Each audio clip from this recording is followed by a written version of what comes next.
Fundamentos da linguagem, parte 2. Então, nesta aula nós teremos, ou melhor, continuaremos vendo os fundamentos da linguagem, JavaScript. São 4 lições apenas sobre operadores e 2 lições sobre as estruturas de controle. Observe que esta aula talvez seja, ou com certeza é uma das mais importantes que existem em qualquer curso de JavaScript, né? Porque a gente trata dos fundamentos mesmo da base da linguagem. Por isso, uma boa compreensão e entendimento é importantíssimo para a continuidade deste curso. A seguir, então, nós iniciaremos a nossa primeira lição. Operadores aritméticos. Bom, nesta lição, então, nós abordaremos os operadores aritméticos da linguagem JavaScript. Operadores aritméticos atuam sobre valores numéricos e retornam um único valor também numérico, ok? Em JavaScript, então, nós temos os operadores básicos, né? Adição, observe, subtração, divisão e multiplicação, além do operador resto, que ele retorna o resto da divisão de um número pelo outro. Nós temos também o operador de incremento, representado pelo mais, decremento, menos, menos, e negação, apenas o menos. Além desses operadores básicos, nós temos os operadores abreviados, ok? Realizam a mesma função, porém de forma abreviada. Então, observe, eu tenho o mais igual, somo o operando da direita, operando da direita com o operando da esquerda. O menos igual, que subtrai o esquerdo do direito. Temos o operando divide igual, que realiza a divisão do elemento do valor da esquerda pelo operando da direita. Multiplicação, realiza a multiplicação do operando da esquerda pelo operando da direita. E por fim, o operador de resto igual, né? Que realiza a operação de divisão e armazena o resto na variável, ou melhor, no operando da esquerda. Todos esses operadores aqui armazenam o resultado da expressão à esquerda, ok? Na aula prática, ou melhor, na lição prática deste assunto, nós iremos ver cada um deles. Vamos iniciar então nossa lição prática de operadores aritméticos. Vamos iniciar utilizando o JSide. Ok, vamos abrir o nosso arquivo HTML. Aqui está.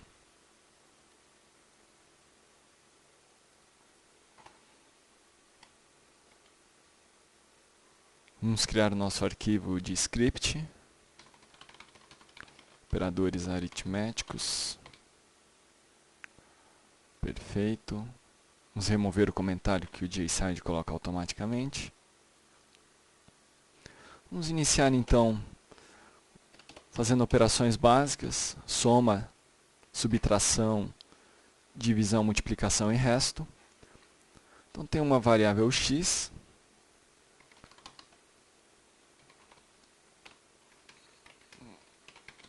valor de x,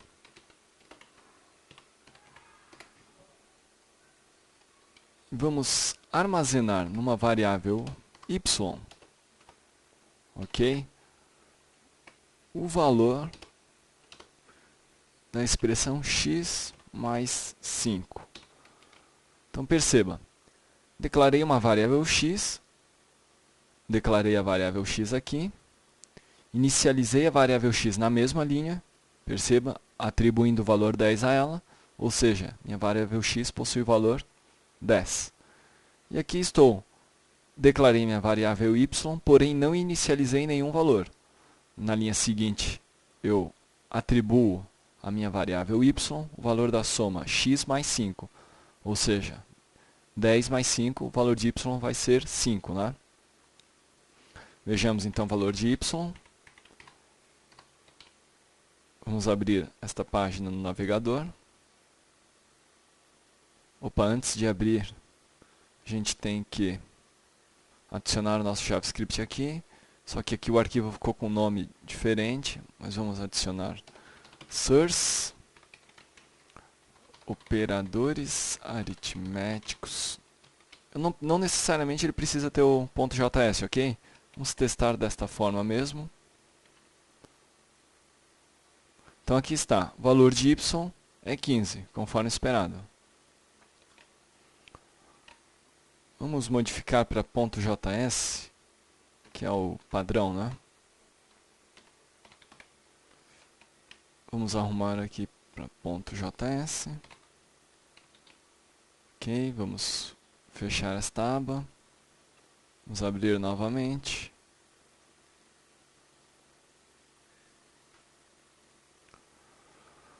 Ok, então a gente já viu aqui o operador de soma, muito simples, né? Para a maioria das pessoas que já programaram, a maioria das linguagens é desta forma. O operador de subtração, ok? Vamos dar um refresh na página. O valor de y é 5, ou seja, x que vale 10 menos 5. O valor de y, que é a variável que está armazenando o resultado, é 5. Vamos modificar aqui para resultado. Ok?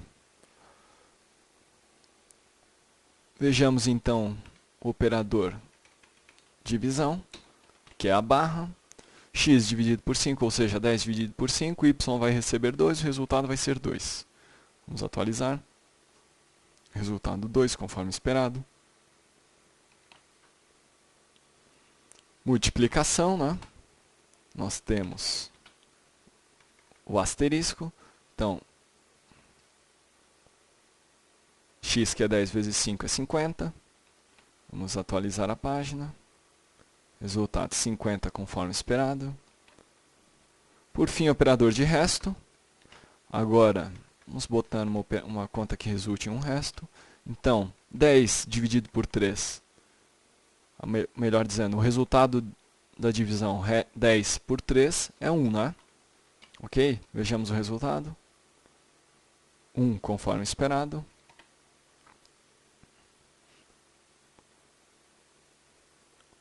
Agora vamos fazer outros testes. Vamos somar x com 3, porém em string, ok? Observe o seguinte, se eu somar x com 3, da forma normal, o resultado é 13, ok? Observe, 13. Somou 10 com 3. Porém, se x for uma string, se 3 for uma string, o que ele vai fazer aqui é uma concatenação. E o resultado obtido vai ser 103. Só que na verdade não é nem 103, é 103, que é uma string, né? Observe. Percebeu? 103, 103. Para confirmar se é uma string ou não, vou usar o operador typeOf, que é um operador especial. Vamos atualizar a página. Perceba então que o resultado é uma string. Ok.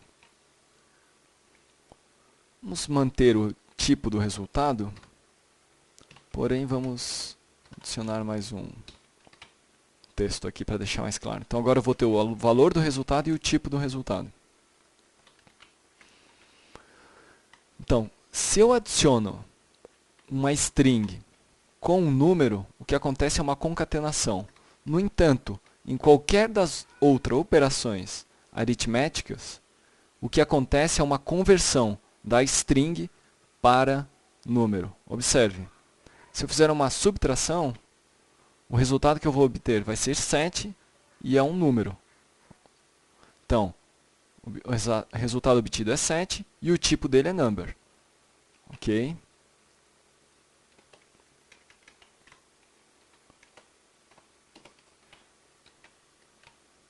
Mesmo vale para multiplicação. Vejamos novamente. 30 e o tipo é number, ou seja, 3 vezes 10 e o tipo é número. E para a divisão também. Vejamos o resultado. 3.333 e o tipo é número. Ok. O que o JavaScript faz então? Quando a operação aritmética é realizada entre um número e uma string, se ela não for soma, o que acontece é uma conversão da string para número. Porém, se ela for soma, o que acontece é uma concatenação. Ok?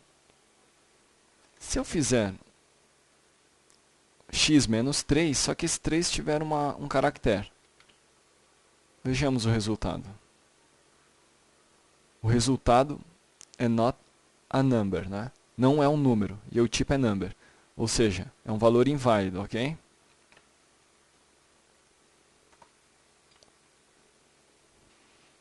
Bom, os operadores básicos então foram vistos. O mais importante de tudo que eu falei até agora é saber que quando o JavaScript encontra uma string e um número, ele faz a conversão da string para número, com exceção quando a operação realizada é uma soma. Ok? Vamos ver agora os operadores de incremento e decremento. Certo? Estes aqui podem trazer dificuldades, né? Então vejamos.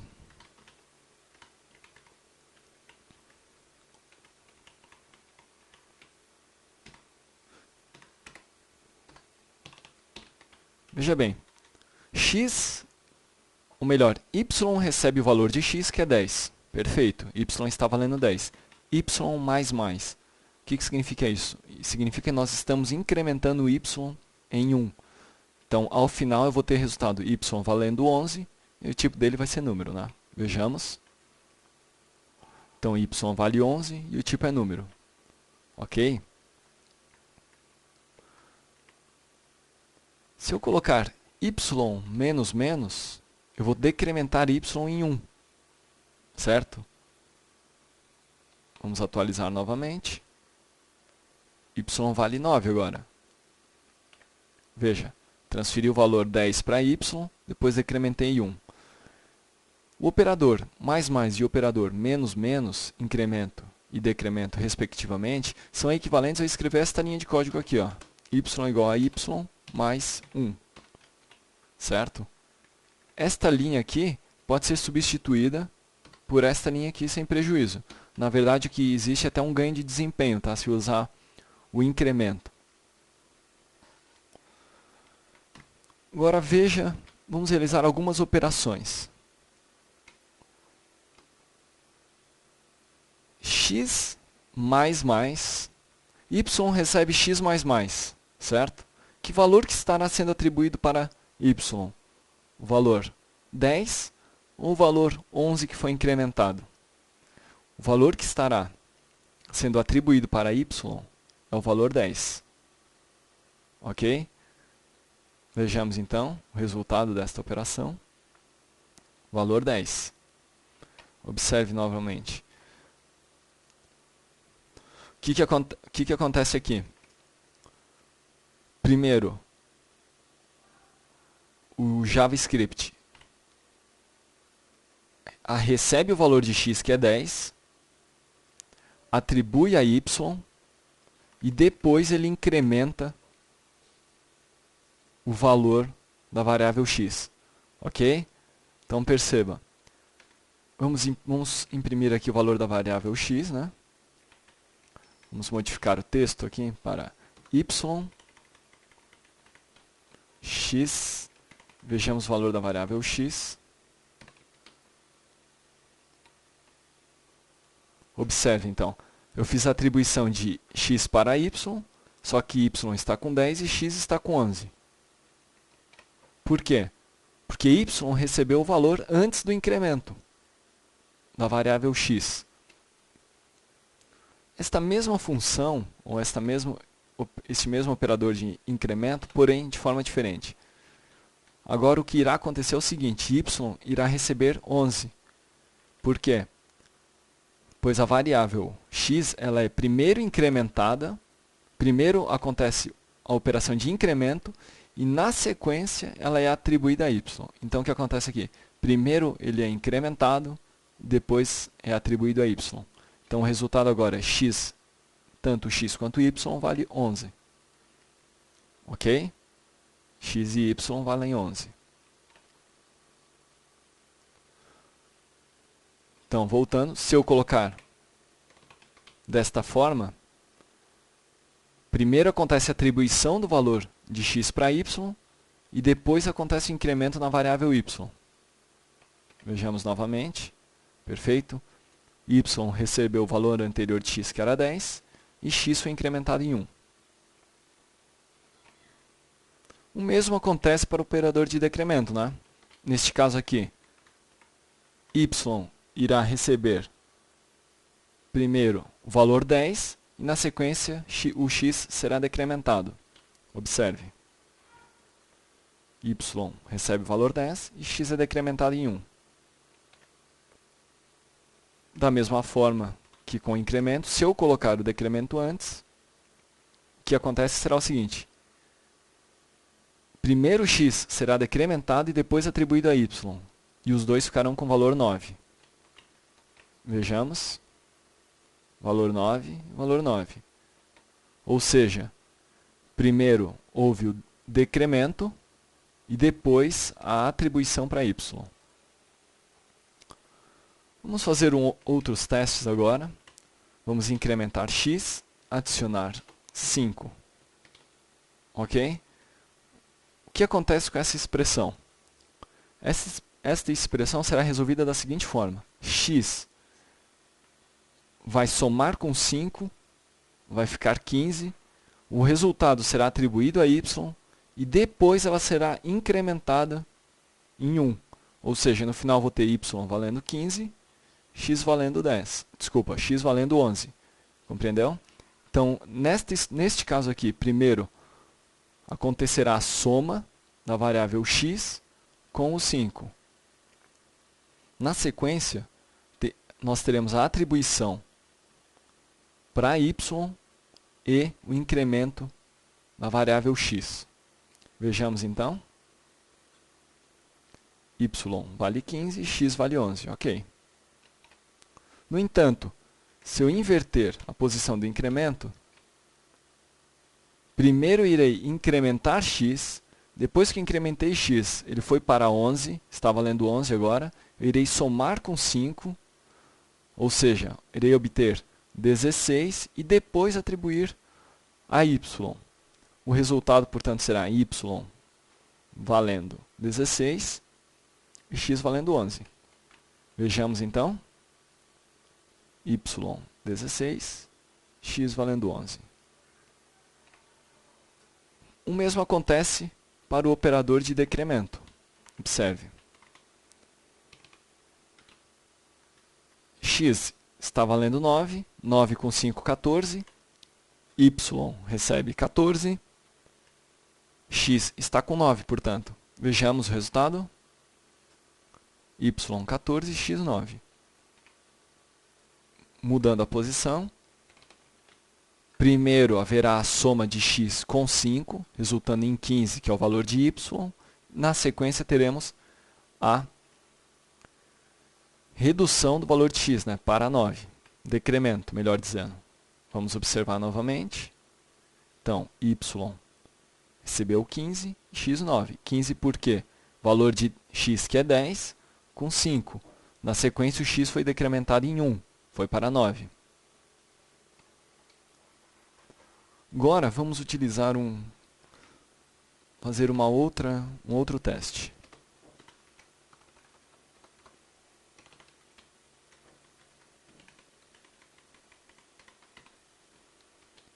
Bom, qual que é o resultado esperado desta expressão para x? Ok? Vamos pensar aqui. A gente poderia pensar o seguinte.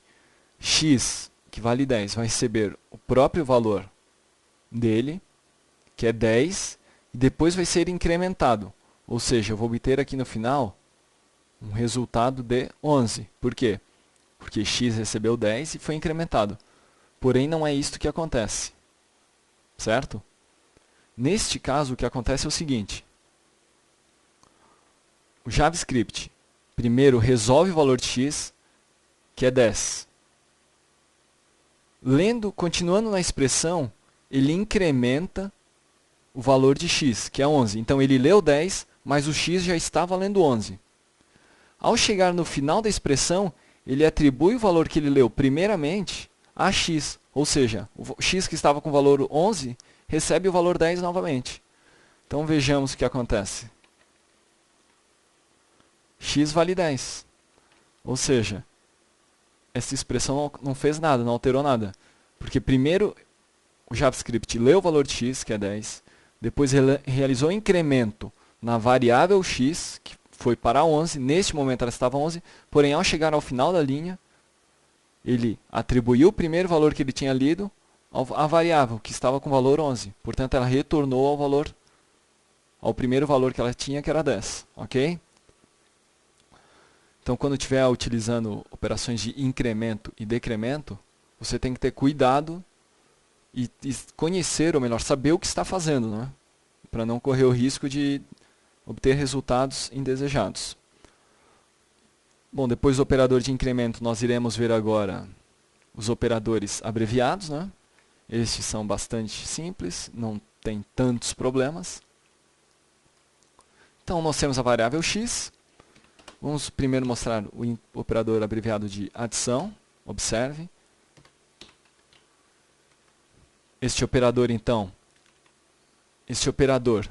equivale a esta linha de código que eu estou colocando aqui embaixo, x mais 5, ok? Portanto, o resultado de x agora será 15, tá? Observe. Eu vou somar a variável x o valor 5. Você pode ler esta expressão dessa forma. Adicione a variável 5, a variável x, desculpe, o valor 5. E o resultado será 15. Perfeito. Se nós utilizarmos uma string, acontecerá aquilo que acontece quando a gente tinha o operador convencional de adição, né? Acontecerá uma concatenação e nós teremos 105. Veja. 105. Se nós fizermos esta mesma operação com menos, o JavaScript irá converter esta string para número e irá realizar a subtração. Observe. Valor 5. Porque 10 menos 5, né, retorna 5. Nós temos também o operador de divisão. Então, divida, a gente pode ler esta expressão da seguinte forma: divida o valor de x por 5 e armazene o resultado em x. Ou seja, x conterá o valor 2. Vejamos. X igual a 2. Nós temos o operador de multiplicação, abreviado também, que nós podemos ler da seguinte forma: multiplique o valor de x por 5 e atribua a x, né? O armazene em x. O resultado será 50, vejamos. 50, ok. Se fosse em string, o resultado seria 50 também, porque ele fará a conversão. Observe 50. Nós temos o operador abreviado de resto. Então vamos dividir por 3. E nós podemos ler esta expressão da seguinte forma: divida x, o valor de x, por 3 e armazene o resto da divisão em x. E neste caso o resultado, ou melhor, o resto da divisão será 1. Vejamos então. O valor de x é 1. Com os operadores abreviados, vale a mesma coisa em relação aos operadores de incremento e decremento, ok? Neste caso aqui, quanto vai valer x? X vale 10. Eu estou dizendo o seguinte: some a minha variável x, o valor de x incrementado. Mas, na verdade, o que acontece é o seguinte: ele soma a minha variável x, o valor de x. Ok? Incrementa posteriormente.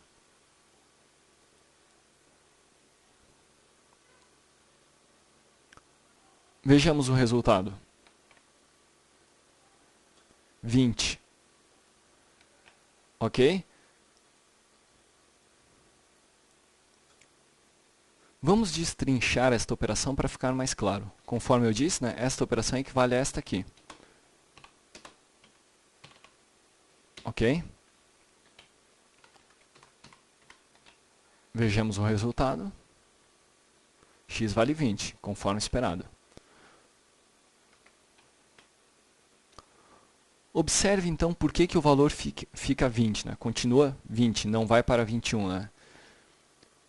O JavaScript lê o valor da primeira variável é 10. Lê o valor da segunda variável é 10 também. Na sequência, ele incrementa o valor de x. Ok? Ou seja, o valor da variável x foi para 11. Porém, ele já tinha lido o valor das duas variáveis e já tinha armazenado como 10. Antes, no término dessa expressão, ele realiza a soma das duas variáveis que ele tinha lido, que era 10 e 10, fica 20, e atribui em cima do valor que ele tinha aqui da variável x incrementada, que estava 11. Aí a variável x recebe 20. Ok? Por isso que também acontece a mesma situação que eu mostrei alguns minutos atrás. Para finalizar, então, a gente tem os operadores básicos, né? Soma, subtração, multiplicação e divisão, e resto. Resto retorna o resto da divisão, o resto da divisão de um número pelo outro, ok? Vamos fazer com que uma função que retorne apenas números, que divida um número pelo outro e retorne apenas a porção inteira deste número, tá? Isso aqui é muito simples de fazer, mais para um exercício, né? Vamos criar a função então, divide inteiro e retorna inteiro, né? Recebe um número, ok? E retorna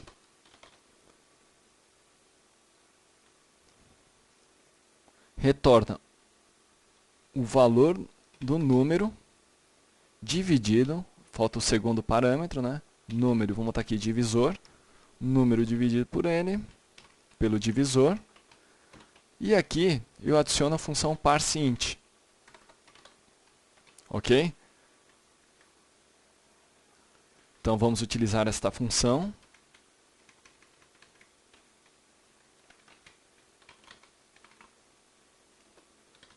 Divisão de 7 por 3. Ok? O resultado esperado será 2, né, que eu quero só a parte inteira. Divide inteiro. Eu passo os dois parâmetros, o número, que é 7, e o divisor, que é 3. Ok? Vamos atualizar a nossa página. Perfeito. Aqui está o nosso número inteiro. Bom, por aqui nós terminamos esta lição. Operadores de comparação. Bom, nesta lição nós conheceremos como funcionam os operadores de comparação na linguagem JavaScript. Operadores de comparação são operadores que retornam um valor lógico, ou seja, verdadeiro ou falso, resultado de uma comparação. O JavaScript compara valores de mesmo tipo e de tipos diferentes, mas quando são de tipos diferentes ele tenta, na maioria dos casos, efetuar a conversão de um dos tipos, né? Porém, esta regra não é aplicada para um dos tipos de operadores, né? Vejamos quais são os operadores, né? A gente tem o operador de igualdade, igual, igual, compara o operando esquerdo com o operando direito, se forem iguais retorna true. Temos o operador de diferença, né? Retorna true se o operando da esquerda for diferente do operando da direita. O operador exatamente igual. Este operador aqui é um caso específico, onde o JavaScript não tentará fazer a conversão, ou seja, ele compara até o tipo da variável, né? Temos o exatamente diferente, que também o JavaScript não tenta fazer a conversão do tipo. Nós temos o operador maior, maior e igual, menor e menor igual. Na lição seguinte, ou melhor, na lição prática, nós iremos ver cada um destes operadores e as suas particularidades. Ok, para esta lição então, de operadores de comparação, eu irei utilizar o JSide. Vamos abrir o nosso arquivo HTML, né?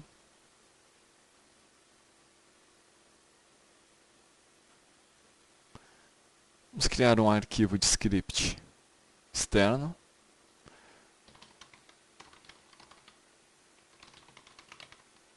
Operadores de comparação.js. Ok, tradicional comentário que o JSide coloca para a gente. Vejamos então. Vamos criar nossa variável x e atribuir o valor 90. Ok. Vamos utilizar o alert para ver o resultado.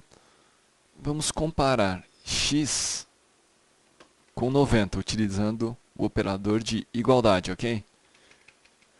Então, o resultado desta operação, nós desejamos, ou melhor, nós esperamos que seja true, né?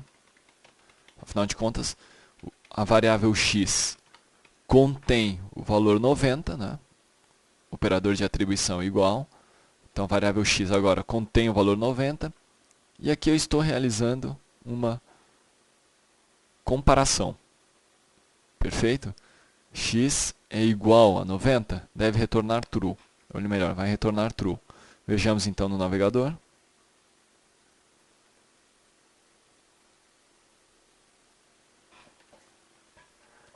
Opa, tivemos algum erro. Ah, claro, né? Nós temos que adicionar o nosso script à nossa página, senão não vai funcionar, né? Vamos adicionar então.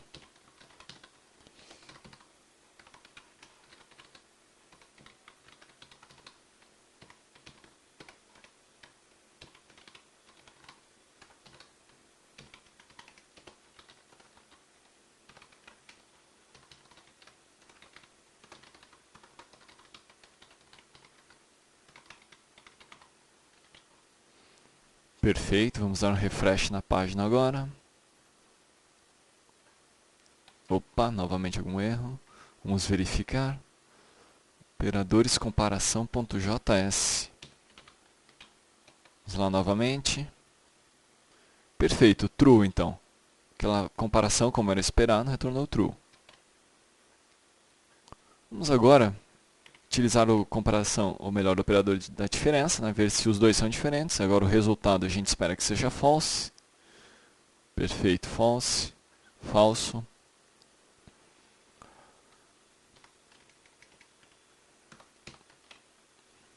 Vamos trocar o valor 90, vamos utilizar uma string. Ok. Vejamos na página como é que fica. True de novo. Bom, o que acontece? O JavaScript converte esta string em um número, ok? Aí, convertendo em um número, o resultado é true, né? Porém, se eu utilizar o comparador, ou melhor, o operador exatamente igual, o resultado vai ser false. Por quê? Porque ele vai verificar que o tipo é diferente. E o tipo sendo diferente, ele já retorna false. Certo? Vejamos então. Perfeito, false.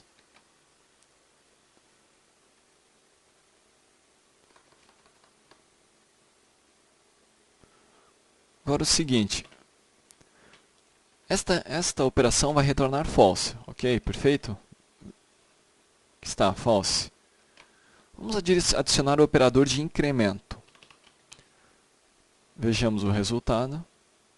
False novamente. Ou seja, mesmo eu incrementando a variável x, o resultado é o false. Por que aconteceu isso? Porque primeiro o JavaScript resolve o valor da variável x, faz a comparação e depois ele faz o incremento. Observe um alert sem imprimir o valor da variável x depois. Então, primeiro vai dar false e o segundo é 91. Ou seja, a variável x adquiriu o valor 91 após a comparação. No entanto, se eu adicionar o operador de incremento antes, o resultado esperado agora é true. Observe, ele primeiro vai realizar o incremento, depois vai fazer a comparação. Vejamos então. Resultado obtido, true. Além desses operadores de igualdade, né, a gente tem o maior, x é maior que 91, o resultado vai ser false. Temos maior ou igual, x é maior ou igual a 90, resultado é true, perfeito. Nós temos o menor, que é false, x não é menor que 90, porém x é igual, menor ou igual. Observe, né? X menor ou igual a 90, true, verdadeiro esta condição, perfeito, true. Se eu utilizar strings, conforme dito anteriormente, o JavaScript irá fazer a conversão, o resultado continua sendo true. Isto é válido para os demais operadores também. X é maior que 90 vai retornar false. Ok. No entanto, se eu utilizar o exatamente diferente, aí o resultado... Bom, o resultado dessa situação já seria true de qualquer forma, né? Porque 91 não é igual a 90. Porém, vamos modificar para 90. Perceba aqui que o syntax color do JSide não está muito legal, né? Está misturando aqui umas cores. Mas vamos continuar. Então, observe. Se eu fizer uma comparação apenas do conteúdo, né, e não do tipo, esta operação aqui vai retornar false. Ok? Porque os dois são iguais. Retornou false. No entanto, se eu efetuar a comparação exatamente diferente, aí ele me retorna true. Observe. True. Por quê? Porque aqui nós temos uma string e uma string não é igual a um número. O tipo dela é diferente. Porém, usando o operador convencional, né, ele faz a comparação do valor apenas. Bom, desta forma esta lição se encerra e até a próxima lição.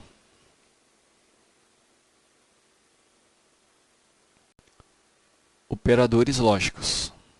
Bom, nesta lição então nós iremos conhecer os operadores lógicos da linguagem JavaScript. Os operadores lógicos, quando utilizados com valores booleanos, retornam um booleano, né? Ou seja, true ou false.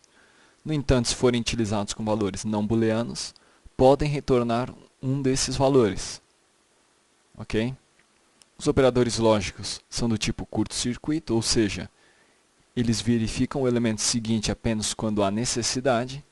Então, eles só irão resolver o outro lado ou o outro operando se houver necessidade. Nós temos o operador e, o operador ou e o operador negação. A seguir, nós veremos como utilizá-los na prática. Ok, vamos iniciar então nossa lição de operadores lógicos. Para esta lição, eu irei utilizar o JSide. Ok, vamos abrir o nosso arquivo HTML.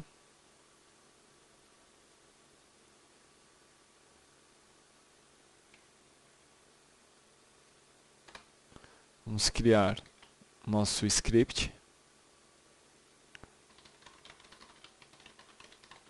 Operadoreslógicos.js. Vamos adicioná-lo ao nosso arquivo HTML.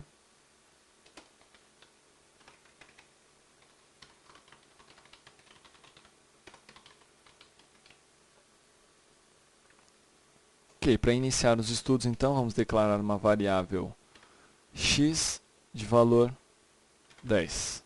Ok?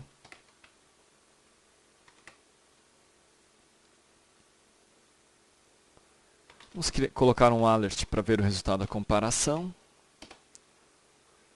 X menor ou igual a 10 e x maior que 5. Então observe aqui que eu estou utilizando o operador lógico e, este aqui, estou fazendo duas comparações. A primeira, x é menor ou igual a 10, vai me retornar true, pois x contém o valor 10, né? X maior que 5 também vai me retornar true.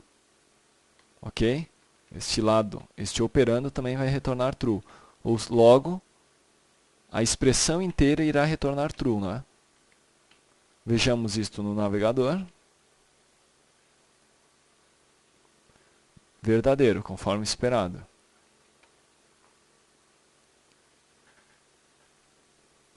Para que o operando, ou melhor, o operador e retorne true, todos os seus operandos devem ser verdadeiros. Ok? Então, por exemplo, se eu adicionar mais um e aqui, e x menor do que 20, ou seja, x maior ou igual a x menor ou igual a 10, verdadeiro. X maior que 5, verdadeiro. X menor que 20, verdadeiro. Como todas as condições são verdadeiras, o resultado da minha expressão será verdadeiro também, ou seja, true, né? Vejamos. Perfeito. Caso uma das condições seja falsa, o resultado de toda a expressão será falso, ok? Observe. Vamos inverter aqui o sinal, né? X maior do que 20, esta condição retorna falso, tá?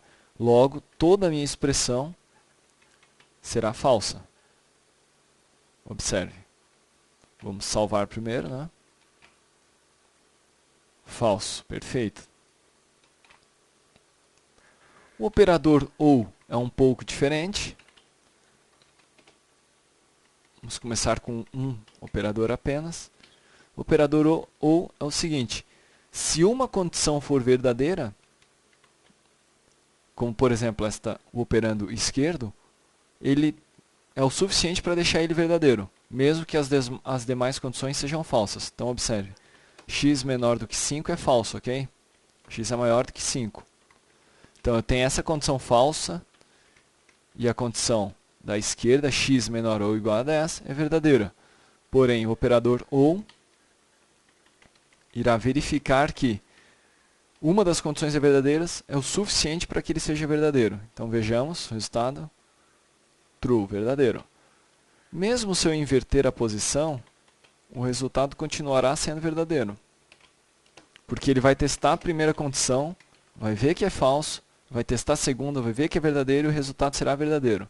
Observe, primeira condição é falsa porque x é maior do que 5. A segunda condição é verdadeira. Vamos ver no navegador. Observe, condição verdadeira.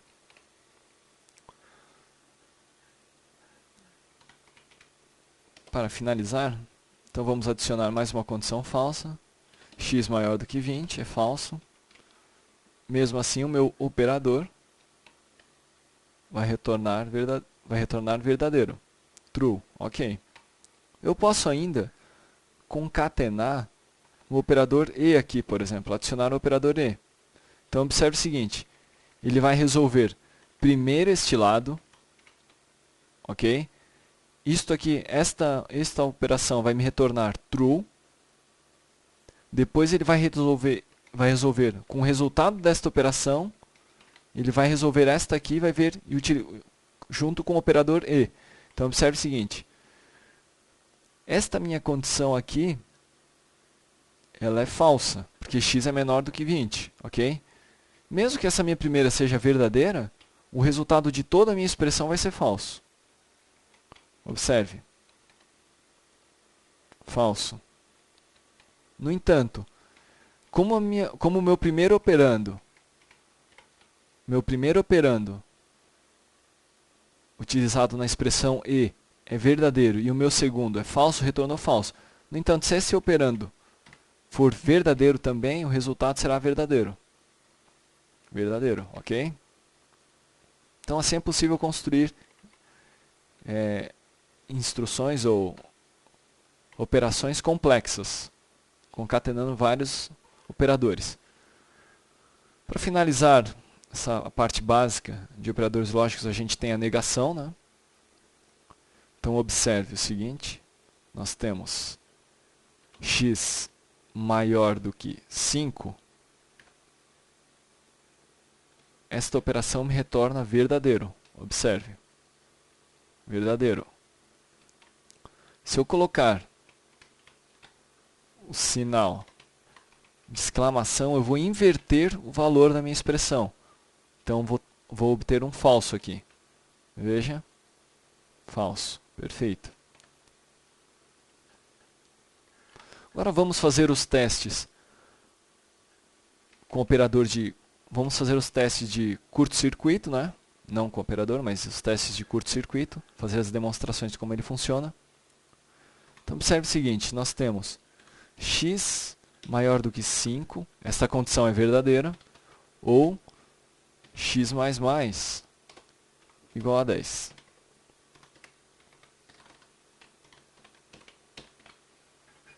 Observe o seguinte, nesta situação, a minha variável x não vai ser incrementada por este segundo operando, porque na verdade o JavaScript não irá nem resolver este lado aqui, ou melhor, este operando, o operando direito. Por que que não vai resolver? Porque apenas com essa condição é suficiente para que a minha expressão, o meu operador ou, resulte em verdadeiro, tá certo? Então, ao final, o valor de x vai continuar sendo 10. Observe. Verdadeiro. Perfeito. E o valor de x é 10, ok. Ou seja, esse lado da expressão não foi resolvido. No entanto, se eu mudar para x é menor que 5, eu vou obter um falso aqui, porque x é maior que 5. Obrigatoriamente, pelo meu operador, ele vai resolver o operando da direita. Quando ele resolver o operando da direita, ele vai passar pela minha expressão de incremento e eu vou obter um x igual a 11 aqui. Ok? E o resultado dessa expressão será verdadeiro, pois o incremento só será efetuado após a comparação, após essa expressão inteira aqui. Então, primeiro ele compara e retorna true, depois ele efetua o incremento. Vejamos o resultado então. Vamos salvar. Verdadeiro. E o valor é 11. Observe o seguinte, se eu mudar o incremento de posição, colocar antes, o resultado obtido será falso, porque ele vai incrementar antes de fazer a comparação. Então eu vou ter falso de um lado, aí x vai incrementar de 10 para 11, vou comparar com 10, vai ser diferente, é falso, então o resultado da expressão inteira é falso e o resultado aqui em x é 11. Vejamos então. Falso, conforme esperado, mas o valor é 11, foi incrementado. Por que aconteceu isso? Ele testou esse lado, viu que é falso e testou esse lado aqui também. Se esse lado aqui é verdadeiro, conforme agora, ele não testa o operador da direita, ou melhor, o operando da direita. Vejamos novamente, verdadeiro, manteve em 10 o meu valor de x, não foi incrementado, não passou por este operando. Ok. Da mesma forma para o E, fazer uma demonstração rápida, o E também é curto-circuito, né? Então, x é maior que 5, é verdadeiro. Obrigatoriamente ele vai passar aqui e testar essa condição. Vamos, de novo, modificar. Ele vai testar essa condição e essa condição também vai ser verdadeira. Essa condição vai ser verdadeira porque primeiro ele vai realizar a comparação e vai realizar depois o incremento, imprimindo o valor 11. Então, de 10 eu vou sair para 11 por causa desse incremento que será realizado após a comparação. Vejamos então novamente. Verdadeiro, valor 11. Agora, se eu modificar de lado o sinal, o que vai acontecer? Este lado vai continuar sendo verdadeiro, ele vai incrementar para 11, após o incremento irá fazer a comparação, 11 não é igual a 10, resultado é falso. No operador E, um falso é suficiente para deixar toda a expressão falsa, então isso aqui retornará falso. Vejamos. Falso e valor 11. Por fim, né, se nós modificarmos a primeira expressão, x menor do que 5, o primeiro operando já é falso, ele não irá testar o segundo operando, não irá passar, portanto, pelo meu operador de incremento, e aí o valor do x continuará sendo 10. Vamos ver então. Falso, o valor de x continua sendo 10. Ok. Por fim, agora o teste com tipos não numéricos, né? Por exemplo, vamos atribuir o valor de x casa. Vamos testar aqui x e o valor carro. Ok? Então, observe. Eu estou testando x e estou testando uma string carro. O resultado disso aqui será minha string carro. Vejamos então. String carro, perfeito. Observe então. Ele testou x. X é verdadeiro, né? Tem um objeto aqui dentro, é verdadeiro. Retornou true. Carro também é um objeto, ou melhor, uma string também. Retornou true também, e ele retorna o segundo operando neste caso. No entanto, se eu não declarar a variável x, ou melhor, não inicializar a variável x, a variável x irá retornar para falso, porque ela não foi inicializada, está como undefined, e o resultado dessa expressão será undefined, e não testará o segundo operando. Observe. Undefined, conforme esperado. No entanto, se eu mudar este operador para ou, ok?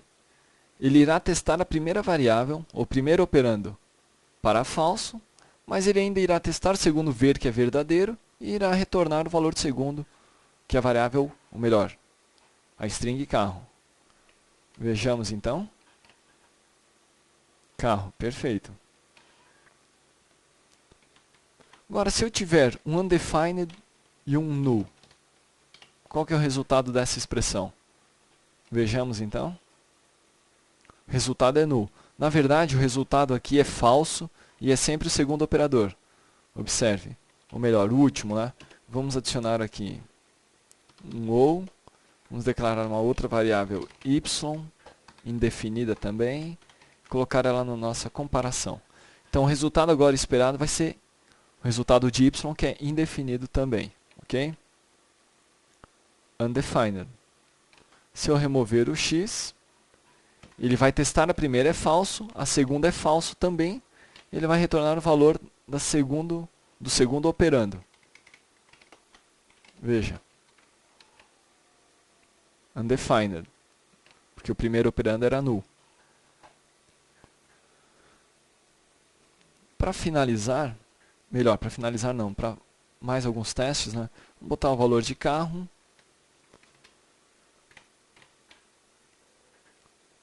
Vamos utilizar o operador e agora. Observe o seguinte, o operador e, na primeira variável é falso, ele não vai testar o segundo operando. Então ele vai me retornar o valor null. Vejamos. Valor null, ok. Porém eu posso usar a negação aqui. E agora eu estou invertendo o valor. Este lado agora me retorna true. E aqui retornando true, ele retorna o segundo valor, que é o valor de y, que é carro. Vejamos. Carro, perfeito. Agora vamos inverter. Vamos inverter. Ver o que ele retorna, né? Porque o primeiro lado é verdadeiro e o segundo é verdadeiro também. Retornou true. Ok.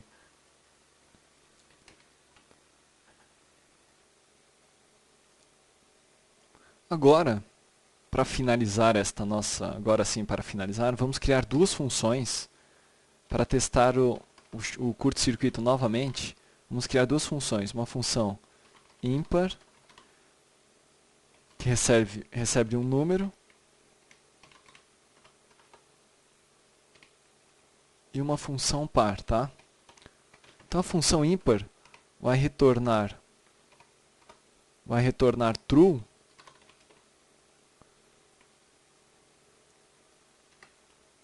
função ímpar vai retornar true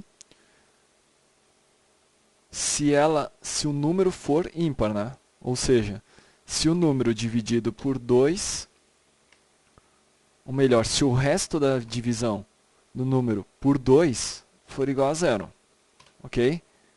Então aí ela vai retornar true.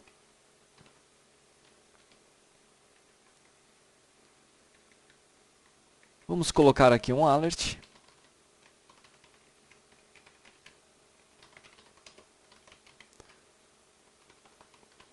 Função ímpar mais o valor que está recebendo, num. Vamos criar uma função par também.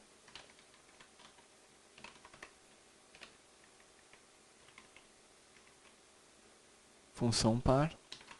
Na verdade aqui é se for diferente de 0 e aqui é se for igual a 0. Agora sim. Função par. Ok. Vejamos então nosso operador. Vamos remover essas variáveis que a gente não precisa por enquanto. Usar o nosso alert. Então vejamos o nosso curto-circuito aqui. Então aqui eu vou chamar a função ímpar e vou passar um valor ímpar, 5. Utilizar o operador OR de curto-circuito, vou chamar a função par. E passar um valor par 4. Observe o seguinte. Nós iremos ver apenas o alert da função ímpar. Ok? Ele vai apenas mostrar esse alert aqui. Por que isto? Porque o segundo alert da função par não será acionado, porque esse operador é de curto-circuito, sendo a primeira condição verdadeira, ele não vai resolver a segunda. Ok? Vejamos então. Função ímpar 5. O resultado da expressão foi verdadeiro e pronto. Não resolveu a segunda expressão. Ok? A gente não viu o operador, ou melhor, o alert da função par. No entanto, se nós colocarmos o operador e para o operador E, nós sabemos que as duas condições têm que ser verdadeiras, portanto, ele vai testar a primeira, vai receber um true. Vai testar a segunda também e vai receber outro true. Então, e o resultado final dele vai ser true. Neste caso, ele irá testar a primeira, testar a segunda, ou seja, invocar as nossas duas funções. Ok? Vejamos novamente. Então, a primeira função, função ímpar, perfeito. Função par, segunda função, ok. True. Bom, então, desta forma eu espero ter deixado bastante claro como funciona um operador de curto-circuito, né? São detalhes que podem fazer diferença e são muito importantes. Esta lição se encerra por aqui e até a próxima lição. Operadores especiais. Nesta lição, então, nós conheceremos um pouco dos operadores especiais da linguagem JavaScript. O primeiro que nós iremos conhecer é o operador ternário. Ele avalia uma determinada condição. Se esta condição retornar verdadeiro, ele retorna o primeiro valor após a interrogação.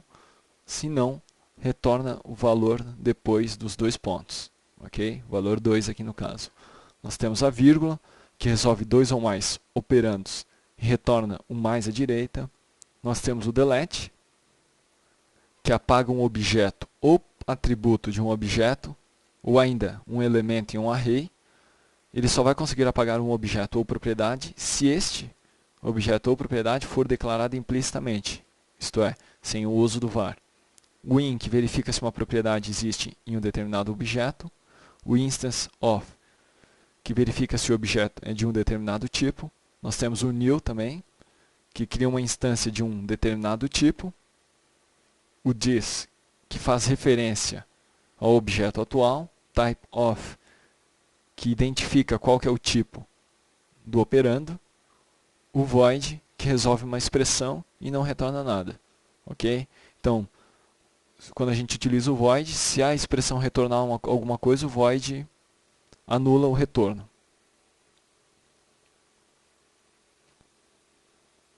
Ok, vamos conhecer então estes operadores especiais. Para isso eu vou, ou melhor, para esta lição eu vou utilizar o JSide. Vamos abrir nosso arquivo javascript.html.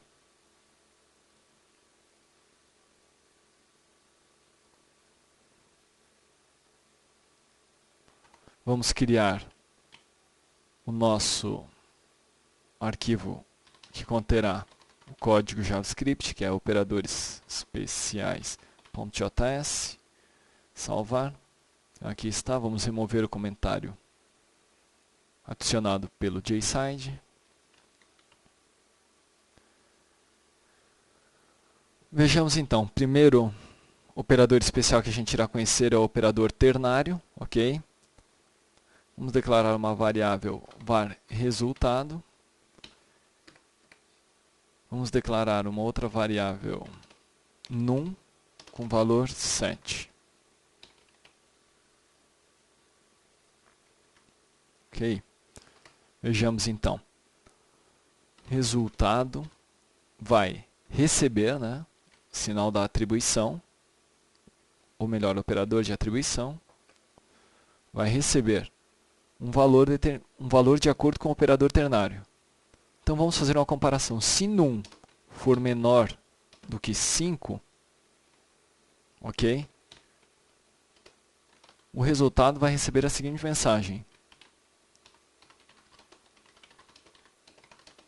menor do que 5. Número menor do que 5. Se o número for maior, é uma mensagem número maior do que 5. Então observe o seguinte: eu vou realizar uma comparação. O resultado desta comparação vai me dizer qual valor será retornado, se este valor ou este valor. Ok? Perceba então que neste caso o número é maior do que 5. Então esta condição aqui vai resolver em falso, né? Número maior do que 5, falso, vai retornar a segunda opção. Ok? Vamos usar nosso alert para visualizar o resultado. Ok. Vamos abrir o navegador.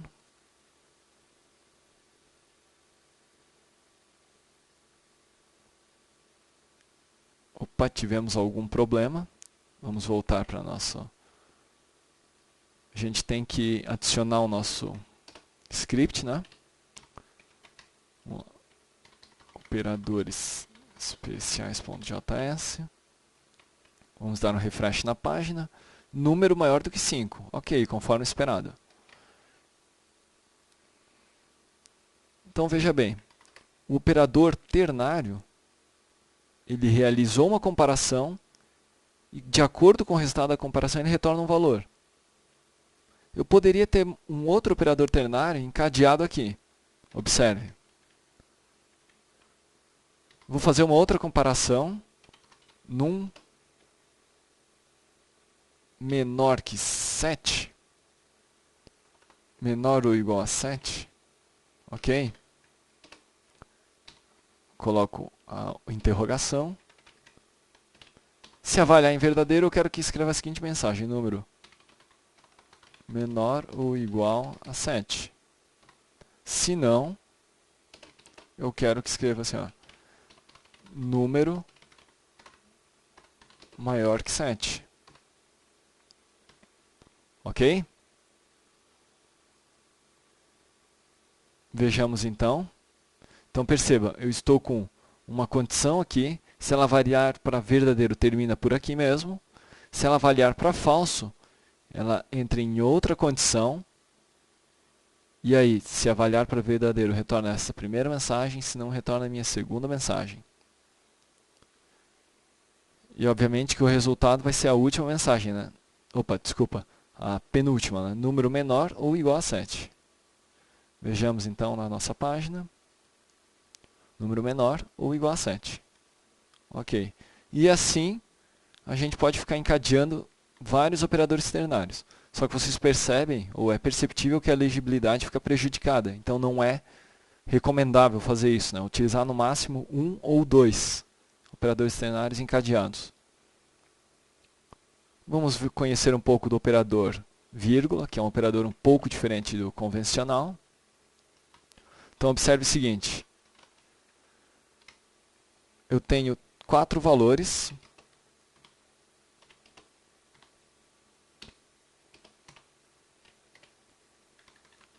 Para serem atribuídos à minha variável resultado, ok? Neste caso, o valor que será atribuído é o 9. Certo? No entanto, o meu operador, este operador, faz com que todos eles sejam percorridos. Todos os valores sejam percorridos. Então, veja só. Vamos primeiro verificar se é o 9 mesmo. Aqui está o 9, perfeito. Agora vamos criar uma função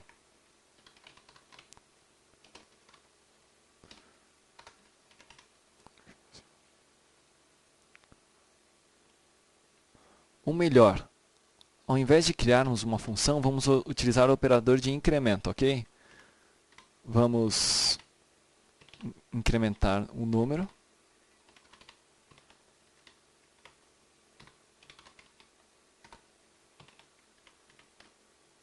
E no final vou retornar o próprio número. Então observe, eu tenho a var num que está com valor 7, eu vou incrementar 1, vai para 8, 9, 10. No final vou retornar a própria variável num, ok?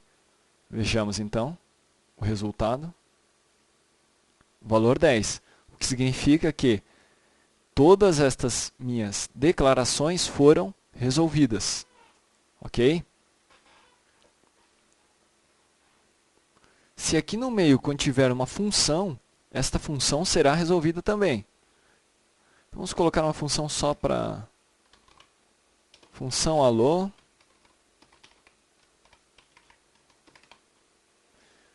E ela vai soltar um alert.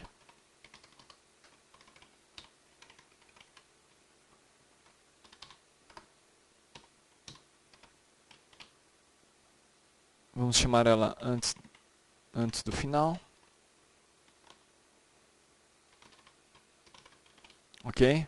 Então, o meu resultado agora vai ser 9, né? Porque vai passar apenas por dois incrementos. Depois vai chamar minha função alô. Vejamos então. Função alô. Resultado 9. Perfeito. Então este aí é o operador vírgula. Este operador ele acontece muito em for, tá ok?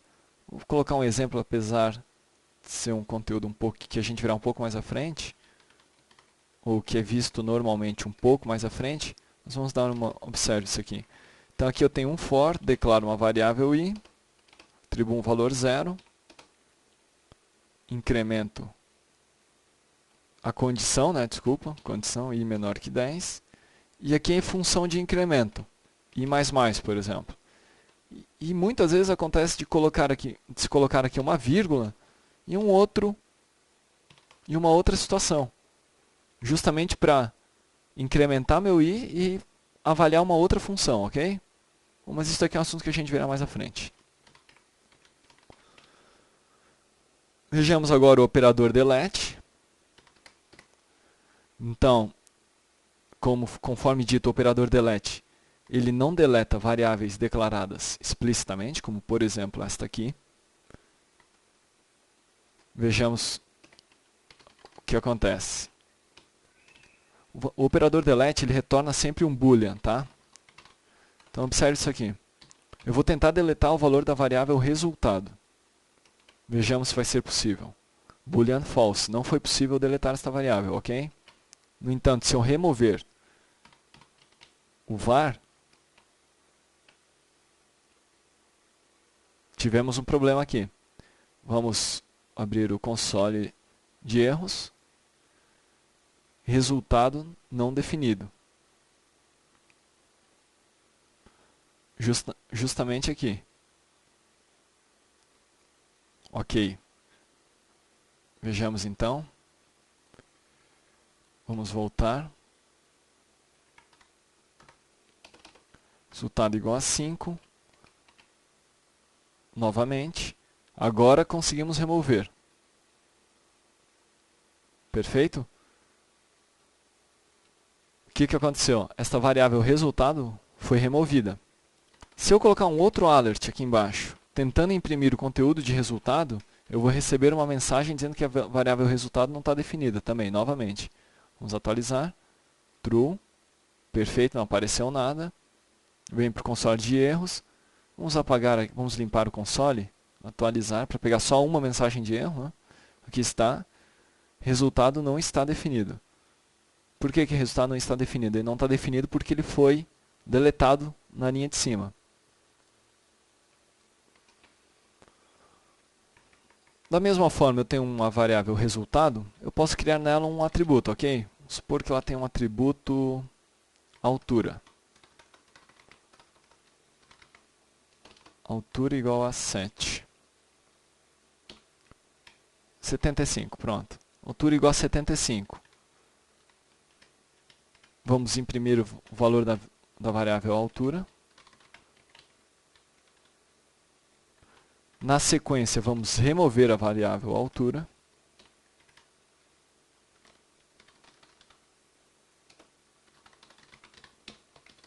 Variável não, desculpa, o atributo altura. E depois vamos verificar. Vamos remover esse alert, melhor. Então, primeira coisa, ele vai me retornar um alert com valor 75. Na sequência, um alert com valor true. Undefined e true. Vejamos o que deu de errado. Opa, não posso fazer isso aqui não. Que é o seguinte, agora que eu não posso, ele não converte este meu tipo primitivo para objeto, então eu vou criar um novo número. New number. Ok, esse aqui já é o operador especial new, né? Estou criando uma instância do tipo number, número, e nela eu vou criar uma variável, ou melhor, um atributo altura com valor 75, ok? Vamos novamente, atualizar. Agora sim, 75. E deletou. Perfeito. Então, vejamos novamente. Aqui eu tenho a altura.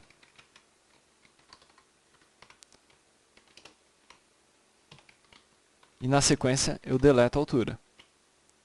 Certo? Vamos executar novamente. Então, perceba. Utilizei o operador especial new para criar um número. Agora, mas eu estou criando um objeto número e passando o valor 5 para ele. Neste objeto número, eu estou criando uma variável altura, melhor, um atributo altura, e atribuindo o valor 75. Estou imprimindo o valor da minha altura. Na sequência, eu estou deletando o atributo altura do meu objeto número, que está na variável resultado, ok? Para confirmar que eu estou realmente deletando, que esta variável, melhor dizendo, esse atributo, foi realmente deletado, eu vou utilizar um outro operador especial, o in. Vou utilizar o operador especial in na minha variável resultado, perguntando se tem altura nela. Ok? Altura está em resultado. Vamos executar esse código JavaScript. Altura 75, perfeito. Deletou a minha propriedade e o resultado é false, ou seja, a minha variável resultado não possui o atributo altura. No entanto, vamos copiar agora. Colocar antes aqui.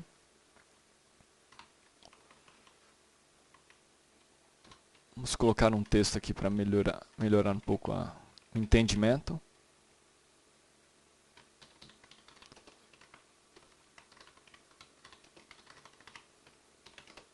Possui o atributo altura?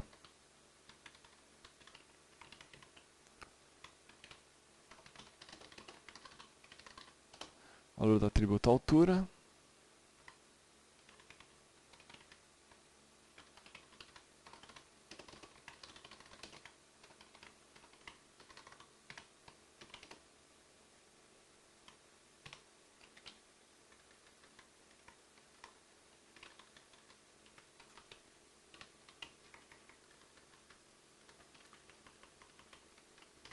Observe então, criei um objeto utilizando o operador new. Neste objeto eu criei um atributo, altura, e atribuí o valor 75. Aqui eu vou verificar se o meu objeto resultado possui o atributo altura. Na sequência eu vou imprimir o valor deste atributo. Depois eu vou remover este atributo e no fim eu vou verificar se este atributo existe ou não ainda no meu objeto, ok? Então vamos executar este código. Possui o atributo altura, true, verdadeiro, ok. Valor do atributo altura 75. Removeu o atributo altura, true, verdadeiro, removeu. Possui o atributo altura, agora é false, ok.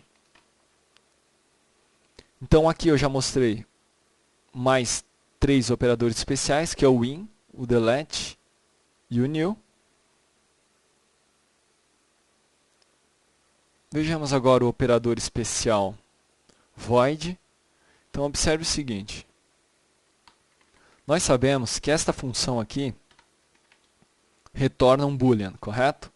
Eu vou utilizar o operador especial void. Ok? E agora o resultado... E agora esta expressão não irá retornar mais nada. Certo? Vamos executar então. Perceba então, possui atributo altura indefinido. Ou seja, aqui eu apliquei o void e aqui não está mais retornando nada, né? Observe, é como se o void matasse o retorno desse operador. Eu posso fazer a mesma coisa aqui. Void resultado da altura. Resultado.altura. Essa função me retorna o valor da variável, melhor dizendo, do atributo altura. No entanto, eu aplico um void e esse resultado ele é suprimido. Ok? Vejamos então novamente. Possui atributo altura indefinido, apliquei o void. Novamente, o valor do atributo altura indefinido porque eu apliquei o void. E os outros estão ok. Eu aplico o void, o resultado da operação não retorna, mas a operação acontece mesmo assim, ok? Não esqueça disso. Para finalizar, a gente vai ver o type of, né? Então vejamos aqui. Vamos mudar essa variável para texto.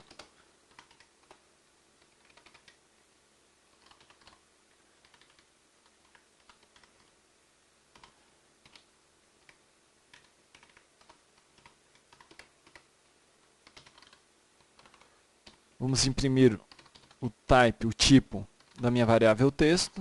Na sequência, vamos imprimir o tipo da minha variável resultado. Ok? Vamos dar um refresh na página. Então, a primeira é string, a segunda é object. Percebeu? Ou seja, esse typeOf apenas retorna o tipo da variável. Bom, desta forma, esta lição de operadores especiais se encerra. Até a próxima lição. Estruturas de controle 1. Bom, nesta lição nós veremos um pouco das estruturas de controle disponíveis na linguagem JavaScript, entre elas o if e o if-else, que são expressões condicionais, né? Ou avaliam expressões condicionais. O for, que é um laço. Um laço é aquela estrutura que repete um determinado bloco de código algumas vezes, até que determinada condição seja atingida. O break, que é um comando utilizado para sair de um determinado laço, antes que ele termine de forma convencional. E o continue, que é utilizado quando nós queremos que o laço que esteja sendo executado passe para a próxima iteração. Então aqui nós temos a estrutura do if, que na verdade é o uso da palavra reservada if, entre parênteses a condição, abre chaves e o código a ser executado. Nós temos o if com o else, é a mesma estrutura, porém ao final a gente adiciona o else, ou melhor, o código que está no bloco do else será executado apenas se a condição for falsa. E por fim o if com else if, que caso a primeira condição seja falsa, ele irá avaliar a segunda para ver se executa o código deste bloco ou não. Nós temos o for também, for que é declarado utilizando a palavra reservada for, abre parênteses. Primeiro a gente declara a expressão inicial, ponto e vírgula, a condição que avalia, ponto e vírgula, a expressão de incremento, entre chaves o código a ser executado, que é o bloco do for. A seguir nós veremos como utilizar estas estruturas de controle na prática. Ok, para esta lição prática então de estruturas de controle 1 nós iremos utilizar o Aptana.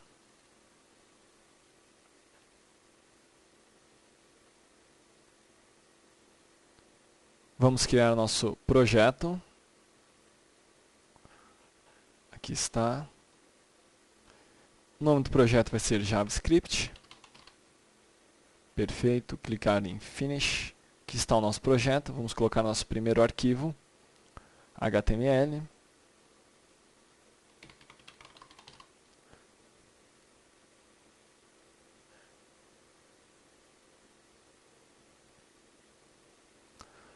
Aqui está.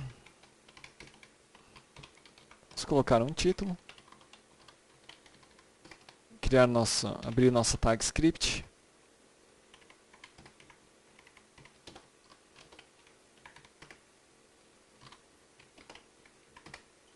Ok. Vamos começar utilizando o if, então. Vamos declarar uma variável i de valor 8.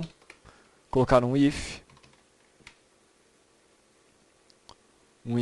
i menor do que 9. Ok.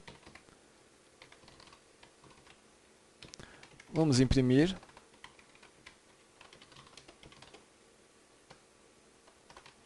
Bloco if. E ao final,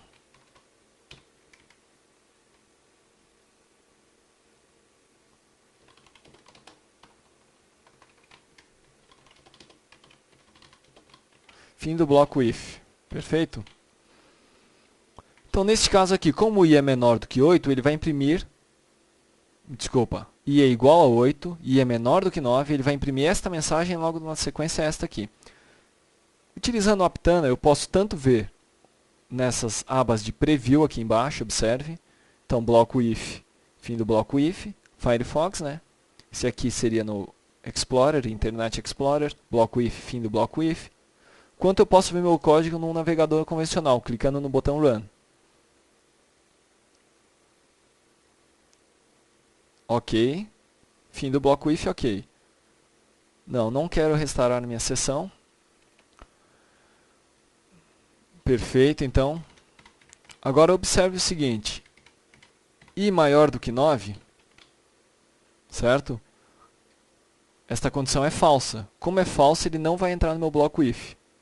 Perceba, ele vai imprimir apenas a segunda mensagem. Fim do bloco if. Ok.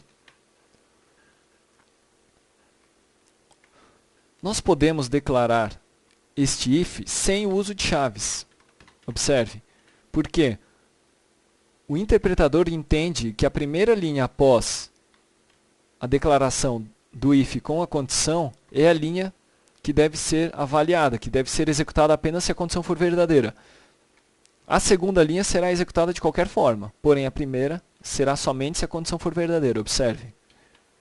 Então, a primeira vez agora ele não vai executar essa primeira linha, porque o i é menor do que 9, ou seja, esta condição é falsa. Fim do bloco if. No entanto, se eu inverter,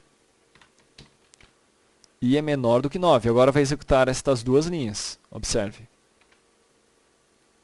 Bloco if, fim do bloco if. Ok. Além do uso do if convencional, tem o if else também. Então veja, else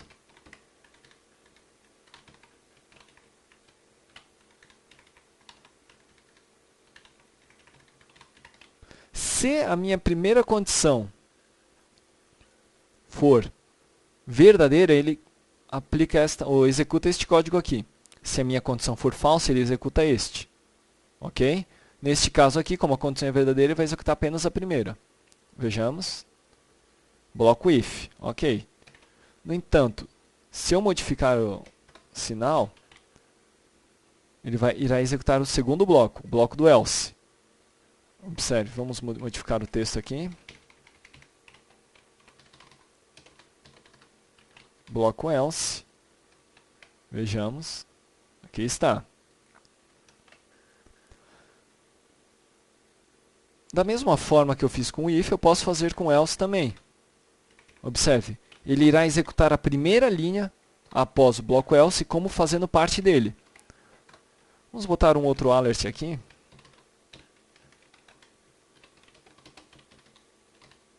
Fim do bloco. Então veja o seguinte, se a condição for verdadeira, ele vai executar esta linha e depois esta linha aqui embaixo. Se a condição for falsa, ele vai executar esta linha e esta aqui. Neste caso, a condição é falsa, ele irá executar as duas últimas. Vejamos. Bloco else, fim do bloco. Se eu inverter, ele irá executar as duas, ou melhor, a primeira e a terceira linha. Observe. Bloco if, fim do bloco. E da mesma forma, posso remover aqui, porque eu só tenho uma linha mesmo. Ok? Veja. Bloco if, fim do bloco.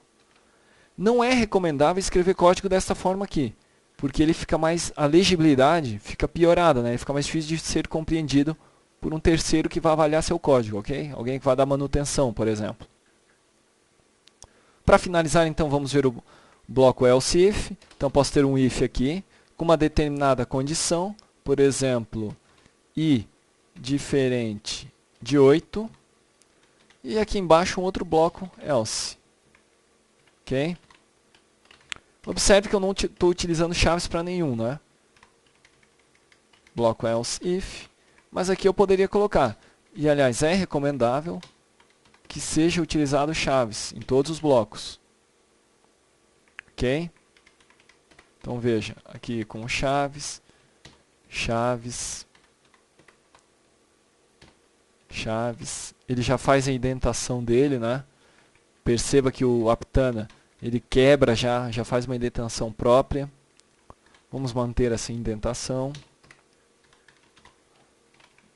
Bloco. Ok. Então observe o seguinte. Se a primeira condição for verdadeira, ele irá executar este código aqui e o final. Se não, ele irá testar a segunda, e se não der certo, ele irá executar a terceira. Neste caso, ele vai executar a primeira e a última, ok? Veja. Bloco if, fim do bloco.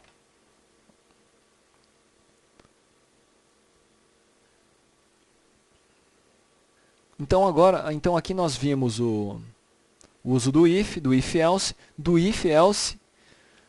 if, ou seja, o encadeamento de ifs, né? Um atrás do outro. Bom, agora nós iremos ver o uso do for. Observe o for, declaração for, né? Declarar a variável expressão de inicialização, 0. Vou repetir por enquanto i for menor do que 3. E minha expressão de incremento, i++. Alert. Valor de i.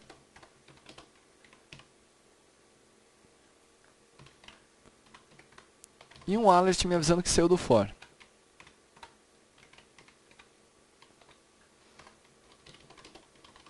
Ok? Então ele irá repetir 3 vezes este alert para valor de variável 0, 1 e 2, e depois irá imprimir o fim do for aqui embaixo. Observe. Vamos atualizar a página, 0, 1 e 2, e agora o fim do for. Observe que eu não utilizei chaves, tá? Mas poderia ter utilizado e até é recomendável. Vejamos novamente. 0, 1, 2. Fim do for. Dentro do bloco do for, eu posso utilizar um break, por exemplo. Então, observe. If. Enquanto i for menor do que 1, eu quero que ele execute o laço, senão eu quero que saia. Ok? Perceba então, ele vai executar vai avaliar esta condição. Na hora que esta condição for verdadeira, ou seja, o I for maior do que 1, ele vai executar o break e imprimir esta linha aqui, ó, fim do for. Vejamos então. 0, 1, agora ele sai e vai para fim do for. Ok? O que eu fiz aqui?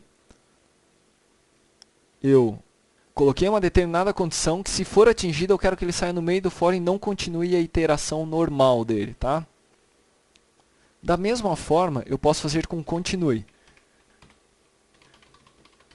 Então, observe o seguinte. Suponha que na minha iteração 1, quando I atingir valor 1, ou melhor, na minha segunda iteração, eu não quero que ele imprima o alert. Ele vai fazer o seguinte, ele vai executar uma vez, o I vale 0. Na segunda vez o I vale 1, ele vai entrar no meu continue. Na hora do continue ele vai voltar para o laço e vai começar de novo. Então vai ser, o valor de I vai aparecer, valor de I igual a 0, valor de I 2, fim do for. Vejamos então. Opa. Valor de I 0, 2, pulou a minha iteração do 1, né? E fim do for. A expressão de iteração, não necessariamente ela tem que estar aqui. Porém, ela tem que estar dentro do bloco, né? Do for. Eu posso colocar ela aqui dentro também. Ok? Vamos atualizar a página. Valor de I2, 3, fim do for. Ok. Por que ele pegou este valor? Vejamos aqui. Observe que o valor da variável I iniciou com 0. Porém, na primeira iteração, já estava valendo 1. Ele caiu no bloco continue. Foi para a próxima iteração. A variável foi avaliada para 2, incrementada em 1, né? Imprimiu 2. Depois, foi para a próxima iteração. O I continuava sendo menor do que 3. Aumentou para 3. Não caiu nesse if. E imprimiu novamente. Por isso que saiu o valor 2 e 3.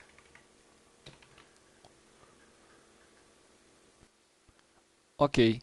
Aqui se encerra esta lição. Estruturas de controle 2. Nessa lição, então, nós conheceremos um pouco mais das estruturas de controle disponíveis na linguagem JavaScript, entre elas o for-in, while, do while, switch e label. For-in é utilizado para percorrer as propriedades de um objeto. While é um laço que permanece em execução até que a condição que é avaliada seja falsa. O do while é muito similar ao while. No entanto, ele avalia a condição após a primeira execução. Switch, que é um tipo especial, é um pouco diferente desses outros que foram comentados, porque ele é muito similar ao uso dos ifs encadeados, né? Ou seja, ele, dado uma determinada condição, ele executa um determinado bloco de código. E por fim, o label, que determina o ponto de retorno em um bloco, né? Se assim podemos dizer, na verdade não é nem bem isso, ele determina o início de um bloco e aonde a gente pode retornar, ou a gente deve retornar caso determinada situação seja atingida. Ok? Vejamos então, esse aqui é a sintaxe do for-in, utilizando a palavra for, abre parênteses, a variável, o in, palavra reservada a in, e o objeto que a gente vai percorrer. Abre o bloco e no centro o código a ser executado. Ok? O while, conforme dito, a gente usa a palavra reservada while, abre parênteses, a condição a ser avaliada e o código a ser executado. Então perceba, o while aqui ele avalia a condição antes de entrar no bloco, certo? E aí, quando a condição for falsa, ele sai do bloco. O do while, que é utilizado com a palavra reservada do, abre o bloco com chaves, while e a condição a ser avaliada, já é um pouco diferente. Primeiro ele executa o código e depois ele avalia a condição. Se a condição é falsa, ele sai. Se a condição é verdadeira, ele volta para o início e executa novamente. É uma diferença muito pequena, né? E o switch? Switch, que é, utilizando a palavra switch, abre parênteses o valor da variável que a gente vai avaliar, iniciamos o bloco, case o valor seja 1, ou o valor seja x, vai ser executado esse primeiro código.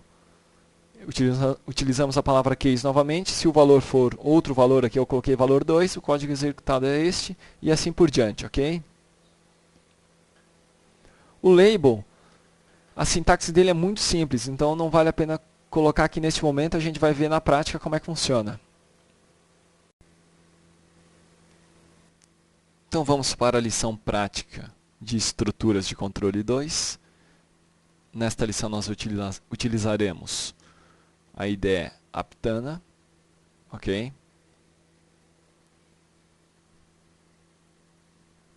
Vamos criar nosso projeto.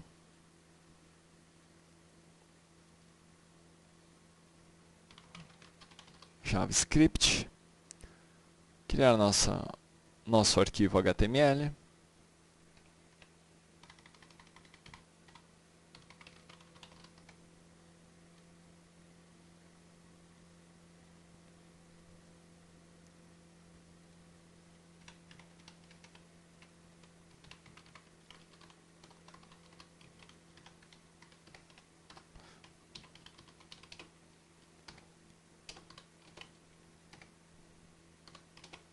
Adicionando o nosso código JavaScript. Vamos iniciar então pelo for in. Ok, vamos verificar todas as propriedades do objeto window. Entenda-se por propriedades desde os atributos até os métodos, ok? Vamos imprimir, né?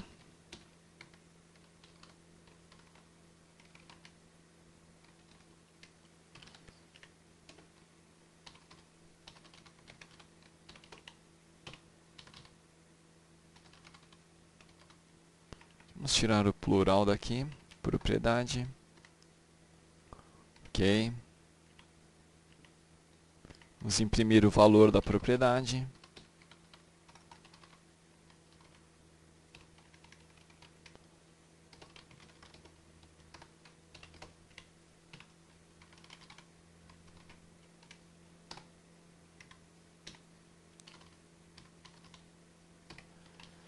Perfeito. Então, eu vou percorrer todas as propriedades do objeto window, imprimir o nome e o valor dessa propriedade. Ok? Vejamos a execução então no Firefox. Observe então, a primeira propriedade foi um método getInterface e o valor é function getInterface e código nativo. Segundo, propriedade window e é um objeto do tipo window e assim por diante. Vejamos aqui alguma coisa interessante. Ó, nós temos a propriedade location e o valor este aqui. Observe que é o mesmo endereço que eu tenho na minha barra de endereços, né? É o mesmo endereço, ok? E assim por diante. Bom, então este for aqui eu percorri todas as propriedades do objeto window. Ele é bastante interessante para que a gente possa fazer debug, né? Nos nossos programas. Às vezes tu quer saber conhecer o valor das propriedades do teu objeto. Então aí para isso pode usar este for. E ele ajuda muito então operações de debug. Vamos fazer um laço agora while, declarar a variável i de valor 0. Utilizando o while, abrir o bloco, i menor do que 5. Então observe, enquanto i for menor do que 5, eu vou permanecer no laço, neste bloco, certo? Vamos imprimir alguma coisa na página.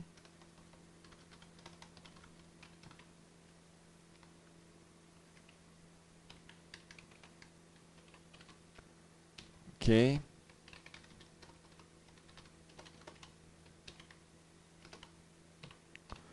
E vamos incrementar i. O que vai acontecer aqui? O i é 0, ele vai entrar no meu laço, porque esta condição é verdadeira. Vai imprimir o valor de i 0, vai incrementar i em 1. Vai avaliar a condição de novo, e ela vai ser verdadeira. Vai avaliar, vai imprimir novamente, e vai incrementar i mais 1. Quando i chegar em 4, ele vai imprimir o valor de i, que é 4, vai incrementar i para 5. Só que quando avaliar essa condição não vai ser mais verdadeira. Porque i não é menor que 5, i é igual a 5. Aí ele vai sair do meu laço, né?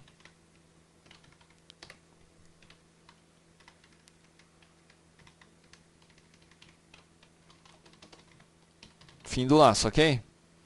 Vejamos a execução então. Observe, conforme dito, na 0, 1, 2, 3, 4 e fim de laço. Se for igual a 5, direto, ele vai avaliar esta condição, ok? Vai avaliar esta condição vai retornar falso de primeira já, né? Ele vai sair do bloco e vai imprimir apenas a última linha. Ok? Vejamos então, fim do laço. No entanto, se eu utilizar o do while, observe,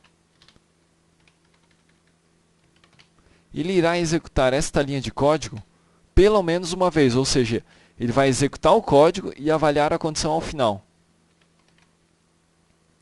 Então, valor de i5, fim do laço. Percebeu, né? Valor de i5 e fim do laço. Ok? O que aconteceu? Primeiro ele executa o código e depois ele avalia a permanência ou não, ou melhor, a iteração ou não no laço. Então esta diferença é uma sutil diferença entre o uso do while e o do while. E é importante entender e compreender essas pequenas diferenças, né? Bom, continuando então, nós temos o switch, ok? Vamos ajeitar aqui, fim do switch. Observe, switch, utilizando a palavra reservada switch, a variável que eu irei avaliar é o i.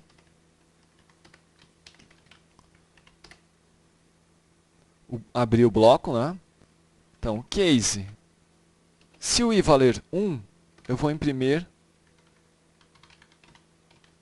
uma determinada linha, ok?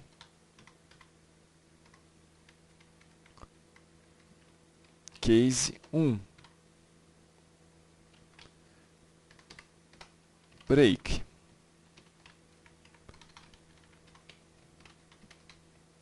Se o i valer 2, case 2.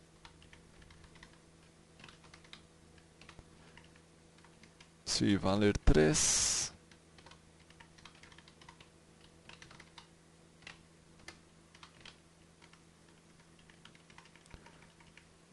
valer 4,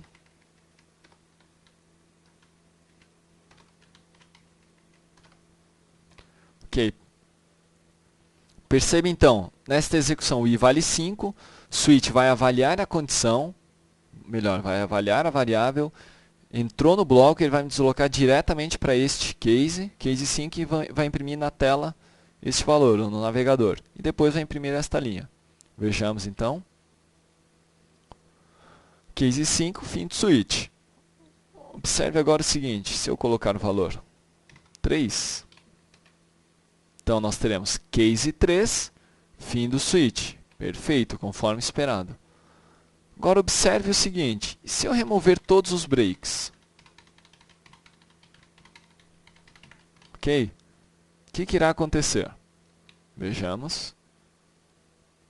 Case 3, case 4 e case 5. Observe o seguinte, valor de i é 3. O switch avaliou a variável para 3 e me jogou nesta linha. Porém, eu removi os breaks. O que acontece então? O switch continua a execução, ele cascateia, né, para as demais opções a execução. Então eu vou ter a execução desta linha, depois eu tenho a execução desta linha e a execução desta linha de código, ok? E aí eu saio do meu bloco switch normalmente. Perceba então, se eu colocar o valor de 1, eu vou cascatear por todas as opções. Vejamos.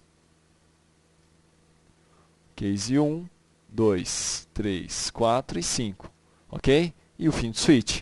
Então, quando nós tivermos, ou quando você estiver utilizando o case, você deve saber que pode utilizar ele com ou sem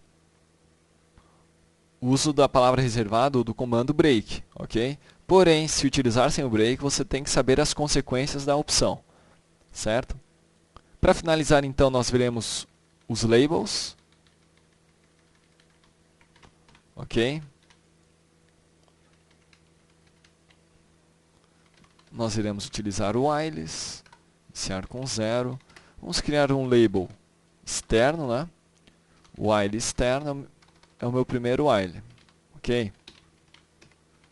Condição a ser avaliada, o i for menor do que 5. E eu vou criar um label while interno.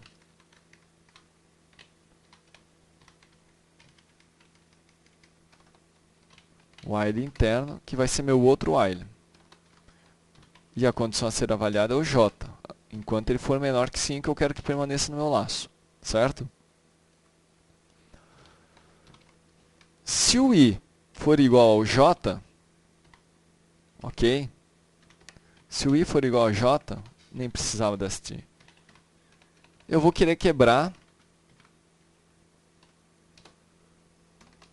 no meu while externo.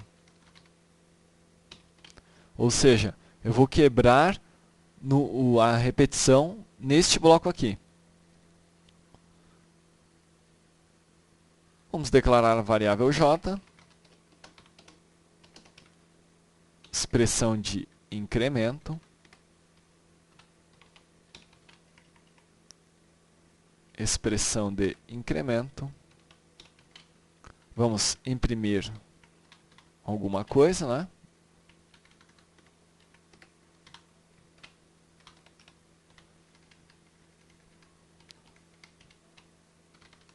While interno mais o valor de j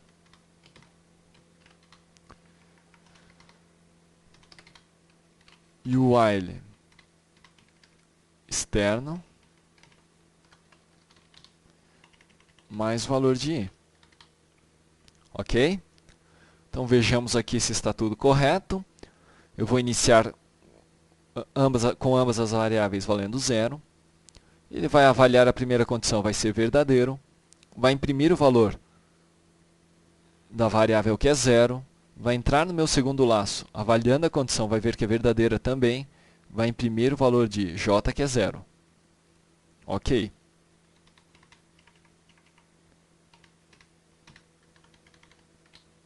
Bom, imprimindo o valor de j, ele vai incrementar j. Certo? Esta condição, então, não será verdadeira. E, na verdade, eu quero que ela seja verdadeira nesta primeira iteração, então vou colocar aqui embaixo. Ok. Esta condição, então, será verdadeira porque j e i valem 0. E ele vai entrar no meu break. No meu break, ele vai avaliar o laço externo. Vai quebrar este laço e vai sair imprimindo este valor direto. Ok? Então, eu vou ter uma impressão 0, duas impressões com valor 0 e o fim do while. E esta última linha aqui. Vejamos então a execução. Perfeito. Ó. While externo 0, while interno 0, fim do while. O que aconteceu? Como eu coloquei para ele quebrar esta iteração aqui, ele saiu do meu laço mais externo e simplesmente terminou. Ok?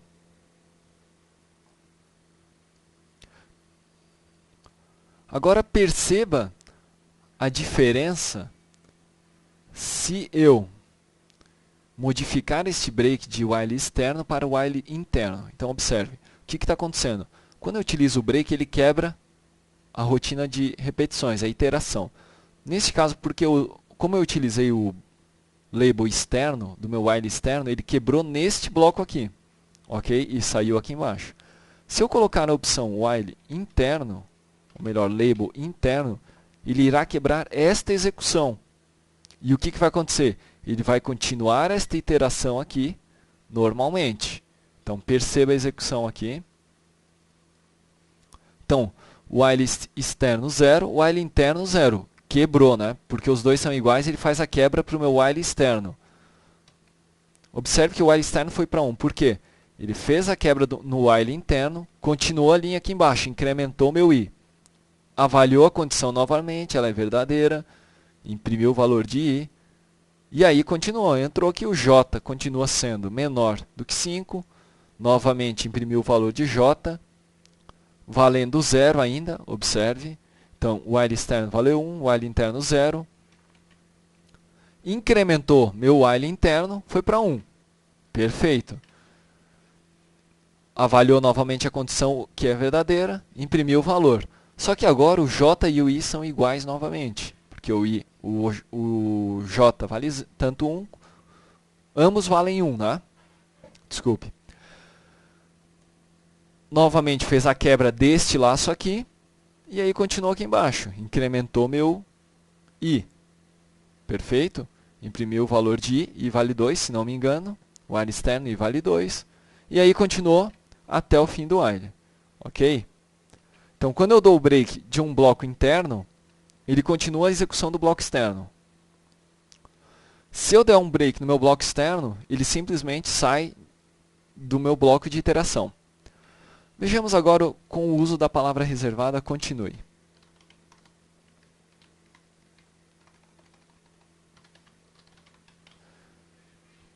O que vai acontecer aqui? Novamente, ambas as variáveis iniciam em 0. Vou ter uma condição que é verdadeira, vai imprimir o valor while externo 0, vai entrar no meu while interno, vai imprimir o while interno 0, os dois são iguais. Ele vai continuar no meu laço externo, certo? Só que desta vez, com o continue, ele não vai passar por essa expressão de incremento, ok? Ele vai continuar como se fosse da primeira linha, vai imprimir este valor, vai vir para cá, vai imprimir novamente e vai... Ou seja, eu vou entrar num loop infinito, perceba. O que não é recomendável, tá? Mas eu vou fazer aqui, depois vou ter que parar com o meu Firefox, observe. Entrou num loop infinito, perceba, está tudo travado, não consigo fazer mais nada. Então agora eu tenho que ir no meu Task Manager e encerrar o meu Mozilla. Voltando então, o que aconteceu? Ele ficou num loop infinito. Ok? Para resolver esta situação, eu devo passar a minha expressão de incremento para cá. Ok? Por que isso aconteceu? Porque quando eu utilizo o continue, ele continua a iteração do início. O break, ele quebra, porém ele continua o fluxo, né? Então observemos novamente. Opa! Vamos executar aqui.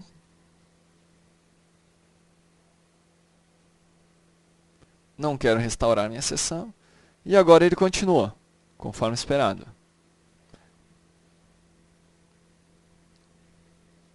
Se eu utilizar aqui o while interno,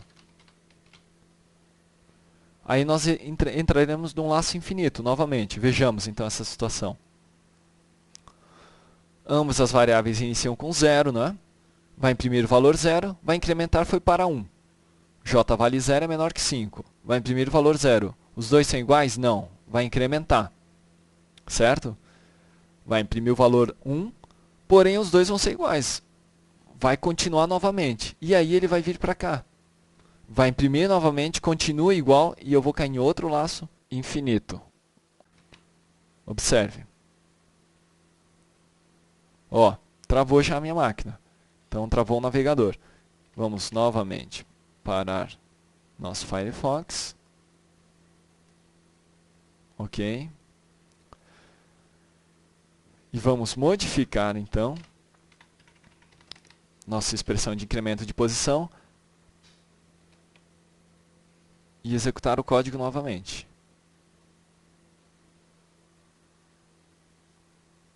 Não restaurar. E aqui está. Então, quando nós estivermos utilizando o break ou o continue com label, nós devemos observar estas situações e a sutil diferença entre um e outro. O continue, ele continua a iteração. O break, ele sai do bloco. Ele vai sair daquele bloco. E se aquele bloco for o mais externo, ele vai terminar a execução de todas as demais iterações. Continue não, ele continua as iterações. Ok? Bom, desta forma esta lição se encerra. E até a próxima lição.